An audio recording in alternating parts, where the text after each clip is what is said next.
Ya, sebelumnya KPK menggeledah dan menyegel 2 rumah serta kantor Dinas PUPR Kabupaten Pemalang, Jawa Tengah.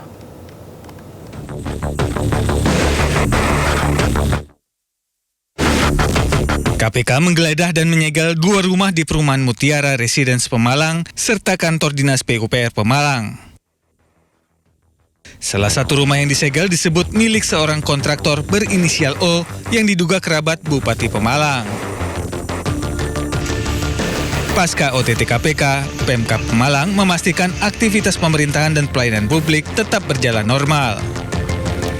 Pemkab Pemalang masih menunggu informasi resmi dari KPK. Pagi ini kita masih menunggu informasi yang lebih pasti begitu tentang peristiwa yang terjadi.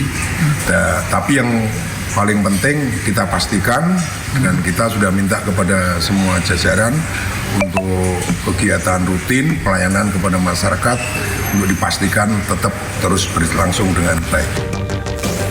Selain menjaring 21 orang, KPK juga menyita uang tunai 2 miliar rupiah dari 3 lokasi penangkapan di Jakarta, Kabupaten Pemalang, dan Kabupaten Purworejo. Dari Pemalang, Jawa Tengah, Suryono Soekarno, iNews melaporkan. Sepanjang tahun 2026, sudah selusin kepala daerah terjaring operasi tangkap tangan KPK. Yang terbaru, Bupati Pemalang Anom Widiantoro bersama 20 orang lainnya terjaring OTT KPK. Gimana Pak? Dalam situasi kita minta maaf semua. Minta maaf semua. Ya.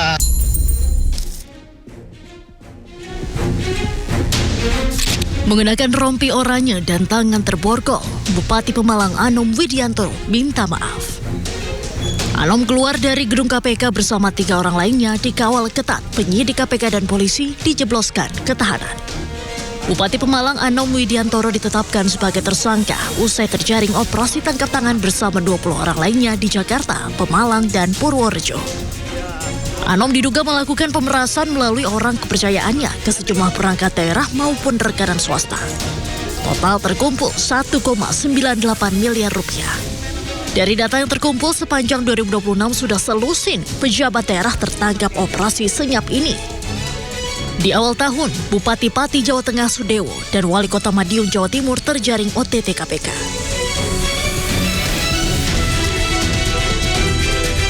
Sementara bulan Maret, 3 pejabat daerah kembali terjaring, yakni Bupati Pekalongan, Bupati Rejang Lebong, dan Bupati Cilacap.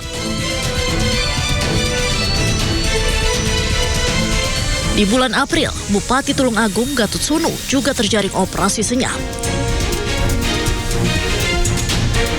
Pada bulan Juni ada Bupati Muara Enim Edison dan Bupati Kuantan Singingi Suhardiman ditangkap KPK.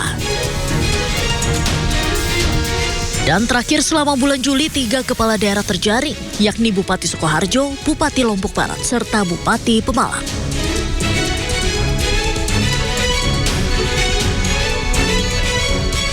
Ini artinya rata-rata 2 kepala daerah tiap bulannya terjaring OTT KPK.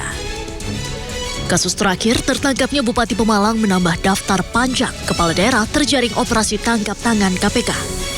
Jabatan kepala daerah rentan terhadap tindak pidana korupsi pernah diungkap jubir KPK Budi Prasetyo. Mahalnya ongkos politik dalam pemilihan kepala daerah menjadi penyebab terbesar. Tim Liputan iNews melaporkan. Pemirsa, penyidik tindak pidana khusus Kejaksaan Tinggi Jawa Timur menahan Kepala Bidang Geologi dan Air Tanah Dinas SDM Provinsi Jawa Timur karena diduga melakukan korupsi pungutan liar proses perizinan. Penyidik menyita barang bukti uang tunai dan perhiasan emas senilai 1,9 miliar rupiah. Emas berapa banyak itu ya?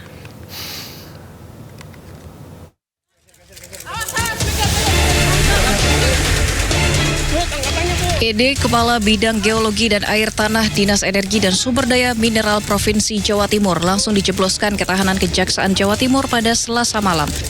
Usai ditetapkan sebagai tersangka dugaan korupsi pungutan liar proses perizinan. ED merupakan tersangka keempat, selain mantan Kepala ESDM dan 2 pejabat lainnya yang telah ditetapkan sebagai tersangka beberapa waktu lalu. Aspitsus Kejati Jatim mengungkapkan bahwa peran ED menyalahgunakan wewenang dengan meminta sejumlah uang kepada pemohon izin di luar ketentuan terkait pemanfaatan air dan tanah dengan nilai total mencapai miliaran rupiah.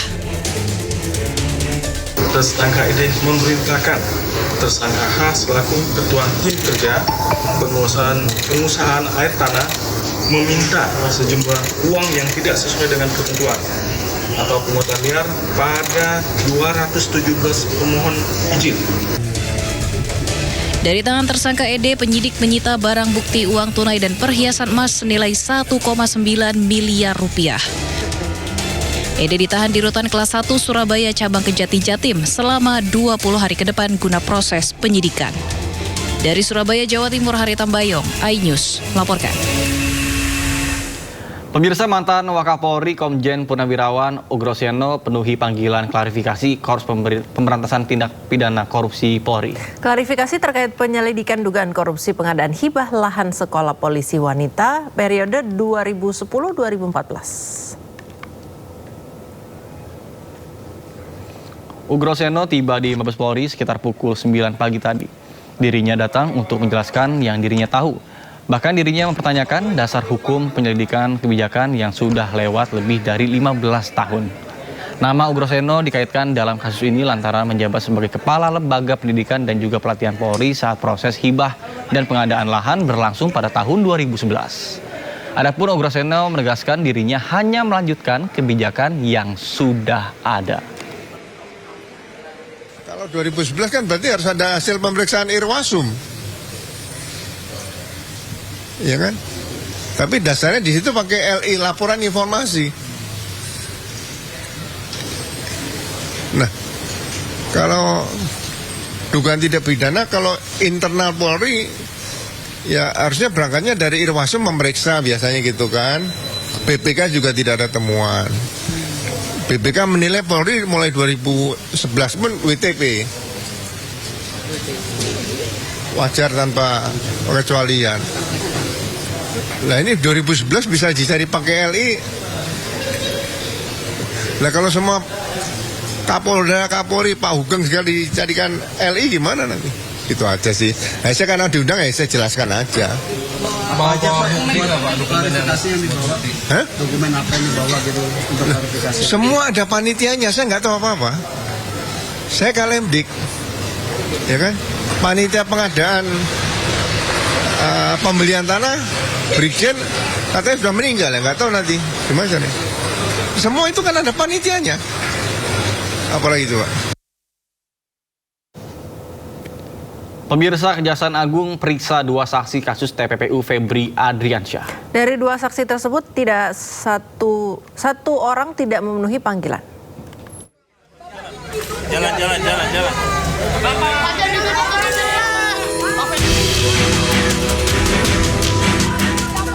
Tim penyidik Kejaksaan Agung atau Tim 9 memanggil 2 saksi untuk diperiksa dalam penyidikan kasus dugaan tindak pidana pencucian uang atau TPPU yang menjerat mantan Jampitsus Febri Adriansyah pada hari Rabu. Namun hanya 1 saksi yang memenuhi panggilan penyidik. Dalam keterangan tertulisnya, Kejaksaan Agung menyebut pemanggilan 2 saksi dilakukan untuk kepentingan penyidikan berdasarkan surat perintah penyidikan kasus dugaan TPPU yang melibatkan Febri Adriansyah.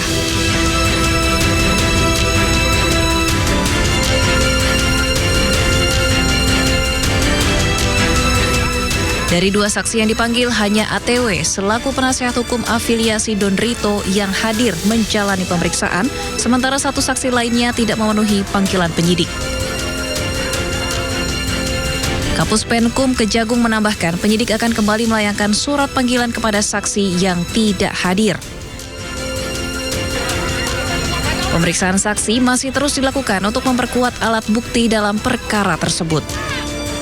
Tim Liputan iNews melaporkan. Pemirsa, Kepala Badan Gizi Nasional Sudaryono menegur keras seorang pegawai yang diduga bermain ponsel saat rapat koordinasi nasional berlangsung. Sudaryono memerintahkan pegawai tersebut dimutasi ke Papua. Kalau SDM, saya kasih penjelasan dia main handphone itu. Siap. Tolong dicatat, Korwil Kabupaten Kayong Utara Adi Afrianto. Siap, Pak. Saya minta yang bersangkutan dipindah ke Papua. Kepala Badan Gizi Nasional Sudaryono menegur keras seorang pegawai yang kedapatan bermain ponsel saat rapat koordinasi nasional secara daring berlangsung pada Kamis. Sudaryono mendadak menghentikan paparan setelah melihat koordinator wilayah Kayong Utara, Adi Afrianto, yang dinilai tidak fokus dan diduga bermain ponsel. Tak hanya memberikan teguran, dirinya juga langsung memerintahkan agar pegawai tersebut dipindah tugaskan ke Papua. Ini ada Korwil, siapa nih? Korwil Kabupaten Kayong Utara, siapa namanya? Adi Arfianto. Karo SDM, dia saya kasih penjelasan dia main handphone itu. Tolong dicatat, Korwil Kabupaten Kayong Utara, Adi Afrianto. Siap, Pak. Saya minta yang bersangkutan dipindah ke Papua. Ya. Siap. Segera. Tolong diberi surat teguran, surat peringatan 1, 3 kali surat peringatan pecat. Setelah memberikan teguran, Sudaryono juga meminta seluruh jajaran BGN lebih disiplin dan profesional mengikuti jalannya rapat. Bahkan ia menegaskan, jika terus mengulang ketidakdisiplinannya, ia tak segan memecat pegawai tersebut. Pemirsa, Mahkamah Konstitusi mengabulkan sebagian gugatan uji materi terhadap program makan bergizi gratis. Mahkamah Konstitusi memerintahkan anggaran program MBG harus dipisahkan dari anggaran pendidikan.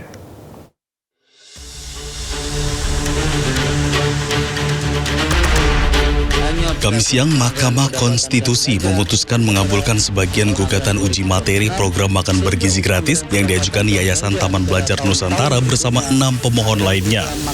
Dalam putusannya, MK memerintahkan anggaran program makan bergizi gratis harus dipisahkan dari anggaran pendidikan paling lambat di APBN 2028. Mahkamah Konstitusi tegaskan makan bergizi gratis bukan bagian dari komponen utama biaya operasional penyelenggaraan pendidikan.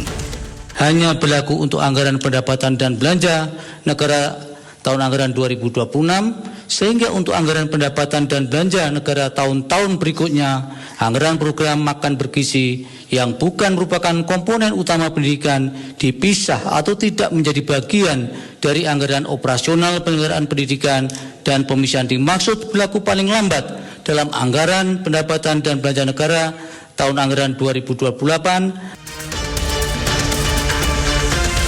Pemerintah mengalokasikan anggaran pendidikan 769,1 triliun rupiah atau sekitar 20% APBN di 2025.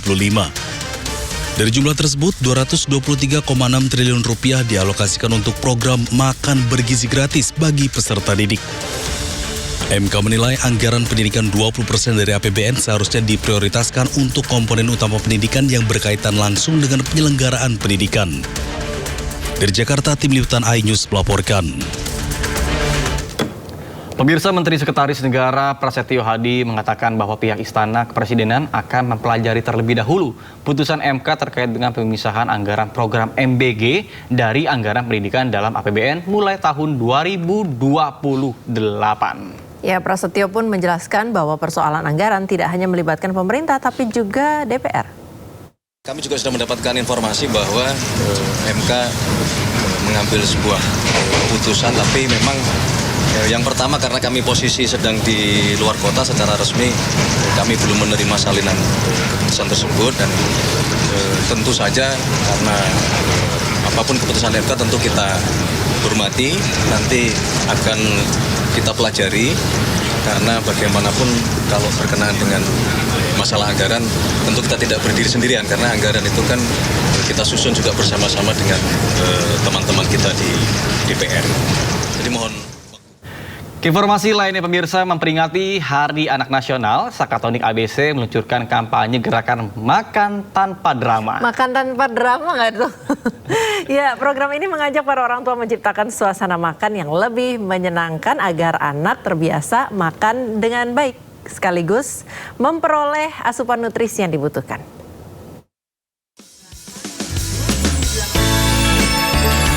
Sakatonik ABC menghadirkan gerakan Makan Tanpa Drama. Acara yang berlangsung di Stadion Heroik Jalan Bratas, Kota Serang, Banten ini digagas sebagai upaya membangun kebiasaan makan yang lebih positif di lingkungan keluarga. Peluncuran gerakan ini sengaja dilakukan bertepatan dengan momentum Hari Anak Nasional. Sakatonik ABC menilai peringatan tersebut menjadi saat yang tepat untuk mengajak masyarakat memberikan perhatian lebih terhadap tumbuh kembang anak. Perusahaan berharap Hari Anak Nasional tidak hanya menjadi seremoni tahunan, tetapi juga menjadi pengingat bahwa kebiasaan sederhana di rumah, termasuk menciptakan suasana makan yang nyaman, memiliki peran penting dalam mendukung kesehatan anak. Sebagai merek vitamin anak yang telah lama hadir di Indonesia, Sakatonik ABC menyatakan ingin mengambil peran lebih dari sekedar menghadirkan produk. Dalam mendukung gerakan tersebut, Sakatonik ABC juga menghadirkan inovasi produk berupa Sakatonik ABC Kurkuma Madu, vitamin tablet hisap dengan rasa yang disukai anak dan praktis dikonsumsi. Nutrisi merupakan faktor penting ya untuk tumbuh kembang anak. Untuk tumbuh kembang anak yang baik, supaya anaknya bisa tetap sehat, hebat, dan tentunya bahagia, tentu saja memerlukan nutrisi yang memadai. Sakatonik ABC akan terus menghadirkan edukasi, inovasi, serta berbagai program kolaboratif untuk mendukung kesehatan anak Indonesia sebagai bagian dari upaya mewujudkan generasi emas Indonesia 2045. Ini program baru ya dari Sakatonik ABC. MTD ya. MTD. Makan program makan tanpa drama. Jadi nggak ada tuh gerakan tutup mulut, nggak ada tuh nggak mau makan gitu Ya, karena gimana nggak mau makan, makanannya enak. Iya kan? Pemirsa, KPK menetapkan Bupati Pemalang Anom Widiantoro sebagai tersangka usai operasi tangkap tangan di sejumlah lokasi. Ya, Anom diduga melakukan pemerasan kepada bawahannya hingga hampir 2 miliar rupiah.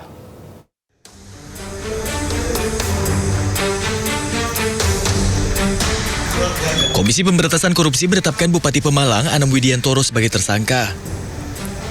Memakai rompi tahanan, Bupati Anom Widiantoro keluar dari ruang pemeriksaan dengan tangan terborgol Kamis pagi.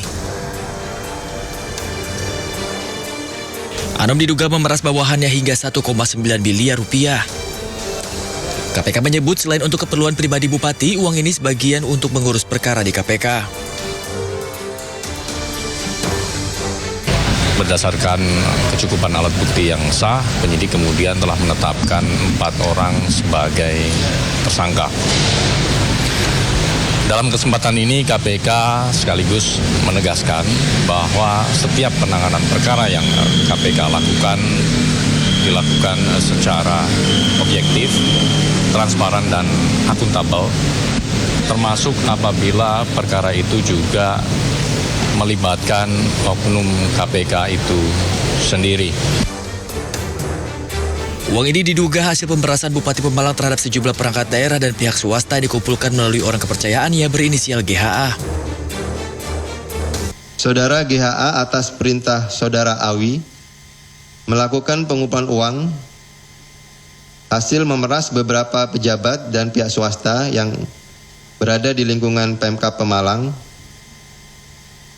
bahwa setelah mengambil uang dari pihak swasta pada hari Selasa tanggal 28 Juli 2026 malam hari, Saudara GHA diamankan oleh tim KPK. Anom meminta maaf kepada masyarakat Pemalang atas kasus yang menjeratnya, namun dirinya membantah melakukan jual beli jabatan. Sebelumnya KPK menangkap 21 orang dalam operasi tangkap tangan di sejumlah lokasi dengan menyita uang lebih dari 2 miliar rupiah. Tim Liputan, iNews melaporkan.